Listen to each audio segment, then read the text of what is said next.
ಇವತ್ತೆಲ್ಲರೂ ನನ್ನ ಚುನಾವಣೆ ಕಣಕ್ಕೆ ಇಳಿಸಿದ್ದಾರೆ. ಮೊದಲನೇದಾಗಿ ನಿಮ್ಮೆಲ್ಲರ ಮುಖಾಂತರ ಅವರಿಗೆ ಕೃತಜ್ಞತೆ ಹೇಳಲಿಕ್ಕೆ ಬಯಸ್ತಾ ಇದ್ದೀನಿ.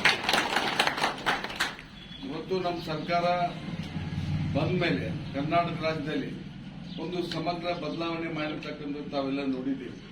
ಹಿಂದೆ 2013ರಿಂದ 2018ವರೆಗೆ ಸನ್ಮಾನ್ಯ ಸಿದ್ದರಾಮಯ್ಯ ಸರ್ಕಾರ ಏನಿತ್ತು, ಆ ಸರ್ಕಾರದಲ್ಲಿ ರೈತರಿಗಾಗಲಿ, ಮಹಿಳೆಯರಿಗಾಗಲಿ, ಪರಿಶಿಷ್ಟ ಜಾತಿಯವರಿಗಾಗಲಿ, ಕೃಷಿ ಕಾರ್ಮಿಕರಿಗಾಗಲಿ ಏನು ಅಭಿವೃದ್ಧಿಯನ್ನು ಮಾಡ್ತೀವಿ ಅಂತ ಹೇಳಿದ್ದೀವಿ, ಎಲ್ಲ ಅಭಿವೃದ್ಧಿಗಳನ್ನು ಮಾಡಿರ್ತಕ್ಕಂಥ ಕೀರ್ತಿ ಕಾಂಗ್ರೆಸ್ ಪಕ್ಷಕ್ಕೆ ಸಲ್ತಾ ಇದೆ. ಅದೇ ರೀತಿ ಈ ಸಲ ಚುನಾವಣೆ ಪೂರ್ವದಲ್ಲಿ 2013 ಪೂರ್ವದಲ್ಲಿ ನಾವು ಹೇಳಿದ್ದೀವಿ, ಈ ನಾವು ಅಧಿಕಾರಕ್ಕೆ ಬಂದ್ರೆ ಈ 5 ಗ್ಯಾರಂಟಿಗಳ ಮುಖಾಂತರ ಇಲ್ಲಿರ್ತಕ್ಕಂಥ ರಾಜ್ಯದ ಮಧ್ಯಮ ವರ್ಗದ ಮಹಿಳೆಯರ ಒಂದು ಜೀವನ ಮಟ್ಟವನ್ನು ನಾವು ಸುಧಾರಣೆ ಮಾಡ್ತೇವೆ, ಅವರಿಗೆ ಅವಕಾಶಗಳನ್ನು ಕೊಡ್ತೇವೆ ಅಂತ ಹೇಳಿ ಬಹುತೇಕವಾಗಿ 9 ತಿಂಗಳ ಅವಧಿಯಲ್ಲಿ 5 ಗ್ಯಾರಂಟಿಗಳನ್ನು ಸಂಪೂರ್ಣವಾಗಿ ಜಾರಿಗೊಳಿಸತಕ್ಕಂಥ ಸರ್ಕಾರ ಇಡೀ ದೇಶದಲ್ಲಿ ಯಾವುದಾದ್ರೂ ಕರ್ನಾಟಕ ರಾಜ್ಯದ ಕಾಂಗ್ರೆಸ್ ಪಕ್ಷ. ಯಾಕಂದ್ರೆ ಇಷ್ಟೊಂದು ಆರ್ಥಿಕ ಹೊಣೆಗಾರಿಕೆ ಆಗಿರ್ತಕ್ಕಂಥ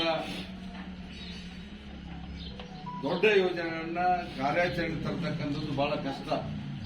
ಅಂಥದ್ರಲ್ಲಿ ನಾವು ನುಡಿದಂತೆ ನಡೆದು ಇವತ್ತಿಗೆ 5 ಗ್ಯಾರಂಟಿಗಳು ಇವತ್ತು ಅನುಷ್ಠಾನಗೊಂಡಿವೆ. ಇವತ್ತು ಕೇಂದ್ರದಲ್ಲಿ ಕೂಡ ನಮ್ಮ ಅಧಿಕಾರಕ್ಕೆ ಬಂದ್ರೆ ನಮ್ಮ ಪಕ್ಷದ ವರಿಷ್ಠರಾಗಿರ್ತಕ್ಕಂಥ ರಾಹುಲ್ ಗಾಂಧೀಜಿ ಅವರು ಕೆಲವೊಂದು ವಾಗ್ದಾನಗಳನ್ನು ಮಾಡಿದ್ದಾರೆ.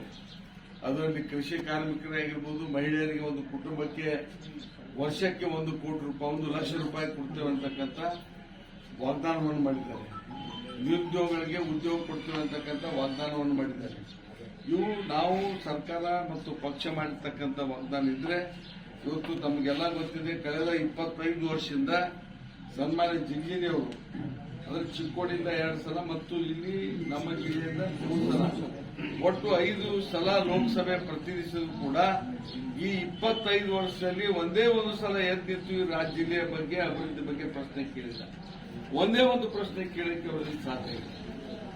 ಅಂದ್ರೆ ಇದನ್ನು ನಾವ್ಯಾರು ಕೂಡ ಕಾಂಗ್ರೆಸ್ನವರು ಅಪಾದನೆ ಮಾಡ್ತಾ ಇಲ್ಲ. ಇದು ಪತ್ರಿಕೆ ಸರ್ವೆ ಮಾಡಿದ್ರೆ ಇಡೀ ರಾಷ್ಟ್ರದಲ್ಲಿ ಇಂಥವ್ರು 20 ಜನ ಅದ, ಸುಮಾರು ವರ್ಷ ಅಲ್ಲಿ ಅಧಿಕಾರದಲ್ಲಿ ಇದ್ರು ಕೂಡ ಒಂದೇ ಒಂದು ತಾವು ಪ್ರತಿನಿಧಿಸತಕ್ಕಂಥ ಜಿಲ್ಲೆಯ ಬಗ್ಗೆ, ಅಲ್ಲಿಯ ಸಮಸ್ಯೆಗಳ ಬಗ್ಗೆ ರಾಷ್ಟ್ರದ ಗಮನ ಸೆಳೆತಕ್ಕಂಥ ಒಂದೇ ಒಂದು ಪ್ರಶ್ನೆಯನ್ನ ಇದುವರೆಗೆ ಕೂಡ ಮಾಡಿಲ್ಲ ಅಂತಕ್ಕಂಥದ್ದು ನಮ್ಮೆಲ್ಲರಿಗೂ ಕೂಡ ಅಪಮಾನ ಮಾಡತಕ್ಕಂಥದ್ದು. ಜಿಲ್ಲೆಯ ಚುನಾವಣೆಯಲ್ಲಿ ಇಲ್ಲಿ ಆರ್ಸ್ ಕಳಿಸಿರ್ತಕ್ಕಂಥ ತಮ್ಮೆಲ್ಲರೂ ಕೂಡ ಒಂದು ರೀತಿಯಾಗಿರ್ತಕ್ಕಂಥ ಅಪಮಾನ ಅಂತ ಹೇಳಿಕ್ಕೆ ನಾನು ಬಯಸ್ತೇನೆ. ಅದಕ್ಕಾಗಿ ಈ ಸಲ ಒಂದು ಬದಲಾವಣೆ ಮಾಡತಕ್ಕಂಥ ಒಂದು ಕಾಲ ಬಂದಿದೆ. ಇವತ್ತು ಅವರ ಅವಧಿಯನ್ನು ಬದಲಾವಣೆ ಮಾಡಿ ನನಗೆ ಒಂದು ಅವಕಾಶ, ಕಾಂಗ್ರೆಸ್ ಪಕ್ಷಕ್ಕೆ ಒಂದು ಅವಕಾಶ ಕೊಟ್ಟಿದ್ದೆ. ಆದರೆ ಬಹುತೇಕವಾಗಿ ಬರ್ತಕ್ಕಂಥ ನಿರ್ಮಾಣದಲ್ಲಿ ಏನು ರಾಷ್ಟ್ರ ಮಟ್ಟದಲ್ಲಿ, ಕೇಂದ್ರದಲ್ಲಿ ಆಯಾ ರಾಜ್ಯಗಳಿಗೆ, ಆಯಾ ಜಿಲ್ಲೆಗಳಿಗೆ ಏನು ಅಭಿವೃದ್ಧಿ ಆಗಬೇಕು ಅಂತ ಎಲ್ಲ ವಿಷಯಗಳ ಬಗ್ಗೆ ಮನದಟ್ಟು ಮಾಡಿಕೊಡ್ತಕ್ಕಂಥ ಕೆಲಸ ನಾನು ಅತ್ಯಂತ ಪ್ರಾಮಾಣಿಕವಾಗಿ ಮಾಡ್ತೇನೆ ಅಂತಕ್ಕಂಥ ಮಾತನ್ನು ಇಲ್ಲಿ ಹೇಳಲಿಕ್ಕೆ ಬಯಸ್ತಾ ಇದ್ದೇನೆ. ಯಾಕಂದ್ರೆ ನಾನು 1999ರಲ್ಲಿ ಒಂದ್ಸಲ ಬಳ್ಳೋಳಿಯಿಂದ, ಇನ್ನೊಂದ್ಸಲ ನಾಗರಾಮದಿಂದ 2 ಸಲ ಚುನಾಯಿತನಾದೆ.